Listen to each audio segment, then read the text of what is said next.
নমস্কার দর্শক বন্ধুরা, আপনাদের সকলকে জানাই আমাদের এই চ্যানেলে আরও একবার সুস্বাগতম। বন্ধুরা, আজ আমরা এই ভিডিওর মাধ্যমে শ্রাবণ মাসের কৃষ্ণপক্ষের কামিকা একাদশীর ব্রত মাহাত্ম্য বা ব্রত কথা শ্রবণ করব।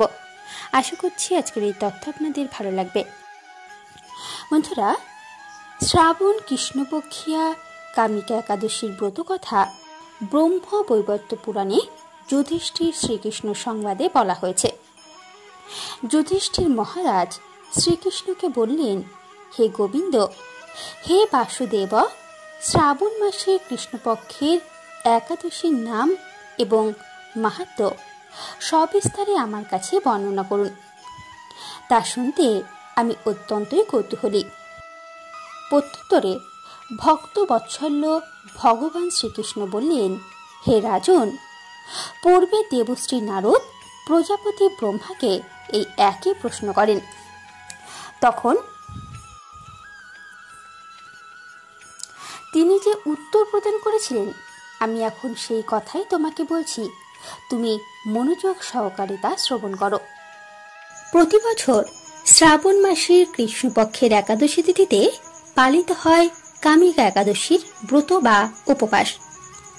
এই কামিকা একাদশীর দিন ভক্তরা বিশ্বের পালনহর্তা তথা রক্ষক ভগবান বিষ্ণুর জন্য উপবাস পালন করেন।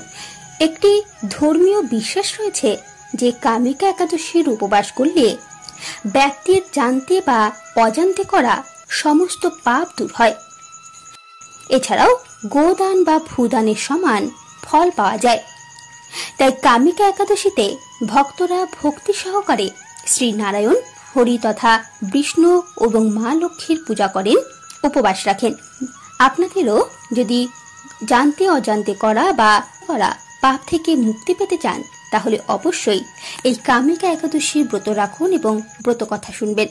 এবং সন্ধ্যায় অবশ্যই ভগবান বিষ্ণু মা লক্ষ্মীর সামনে প্রদীপ জ্বালিয়ে তাদের আরতি করবেন। তারপর আপনি ব্রত কথা শ্রবণ করবেন। চলুন ব্রতকল্প বা ব্রত কথা শ্রবণ করা যাক। ব্রতকথা অনুসারে একসময় একটি গ্রামে একজন অত্যন্ত শক্তিশালী ক্ষত্রিয় বাস করতেন। তিনি তার শক্তির জন্য অত্যন্তই গর্বিত ছিলেন, তবে তিনি ছিলেন ধার্মিক। তিনি প্রতিদিন বিশ্বপালক ভগবান বিষ্ণুর পূজা করতেন। তিনি ছিলেন ভগবান বিষ্ণুর একনিষ্ঠ ভক্ত। একদিন বিশেষ কাজে কোথাও তিনি যাচ্ছিলেন। পথে তিনি এক ব্রাহ্মণের মুখোমুখি হলেন। এ সময় তিনি আবেগপ্রবণ হয়ে পড়লেন। ব্রাহ্মণ ব্যক্তি তাকে কিছু বললে তিনি ব্রাহ্মণের সাথে তর্ক বিতর্কে যান এবং যুদ্ধ শুরু হয় তাদের মধ্যে। ব্রাহ্মণ ছিল খুবই দুর্বল ব্যক্তি। শক্তিশালী ক্ষত্রিয়দের আক্রমণ তিনি সহ্য করতে পারেননি। এ কারণে সঙ্গে সঙ্গেই তার মৃত্যু হয়। তখন শক্তিমান ক্ষত্রিয় স্তম্ভিত হয়। সে অনুতপ্ত হতে লাগলো। সে তার ভুল বুঝতে পেরে বল প্রয়োগে তার দুর্বল ব্রাহ্মণকে হত্যা করেছে। প্রয়োজনের একজন ব্রাহ্মণকে হত্যা করে তিনি অত্যন্তই দুঃখিত হয়েছিলেন। এই খবর দাবানলের মতো ছড়িয়ে পড়ে গোটা গ্রামে। ক্ষত্রিয় লোকটি গ্রামবাসীর কাছে ক্ষমা চাইলেন। আচার অনুযায়ী ব্রাহ্মণের শেষকৃত্য সম্পূর্ণ করার প্রতিশ্রুতিও নেন তিনি। তবে শেষকৃত্যে যোগ দিতে রাজি হননি পণ্ডিতরা। তখন ক্ষত্রিয় ক্ষমা চেয়ে ফল জানতে চান।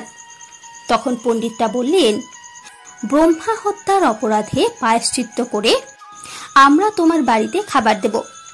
এ কথা শুনে ক্ষত্রিয় ব্রহ্মা হত্যার অপরাধের প্রায়শ্চিত্ত উপায় জানতে চাইলেন।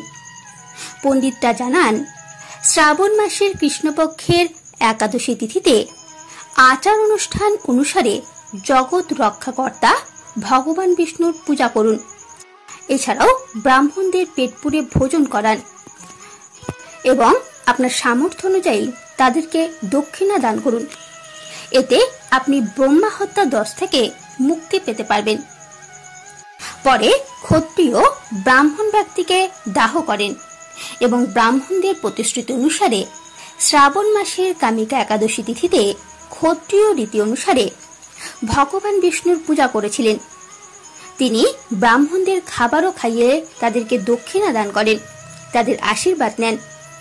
সেই রাতেই ভগবান বিষ্ণু ক্ষত্রিয় স্বপ্নে আবির্ভূত হয়ে বললেন, তোমার ভক্তিতে আমি প্রসন্ন, আজ তুমি রীতিমতো আমার পূজা করেছ। এই উপবাসের পুণ্যের কারণে আমি ব্রহ্মা হত্যার অপরাধ থেকে তোমাকে মুক্তি দিচ্ছি। অনাদিকাল থেকে কামিকা একাদশীর উপবাস তাই পালন করা হয়ে আসছে সমস্ত পাপ থেকে মুক্তি পাওয়ার জন্য, এবং এই একাদশীর ব্রত করলে অশ্বমেধ যজ্ঞ এবং ভূদান গোদানের সমানও ফল পাওয়া যায়। তাই আপনারা অবশ্যই এই কামিকা একাদশীর ব্রতে রাখুন, আপনার জানতে বা অজান্তে করা সমস্ত ছোট বড় পাপ থেকে মুক্তি পেতে এবং ভগবান বিষ্ণু এবং মা লক্ষ্মীর বিশেষ আশীর্বাদ প্রাপ্ত করতে চাইলে। বন্ধুরা, আজকের মতো ভিডিওটি এখানেই শেষ করছি। আপনারা অবশ্যই এই কামিকা একাদশীর ব্রত কথা শ্রবণ বা পাঠ কিন্তু অবশ্যই একবার হলেও করবেন। বন্ধুরা, আজকের মতো এটুকুই। নমস্কার, ধন্যবাদ, ভালো থাকবেন, সুস্থ থাকবেন।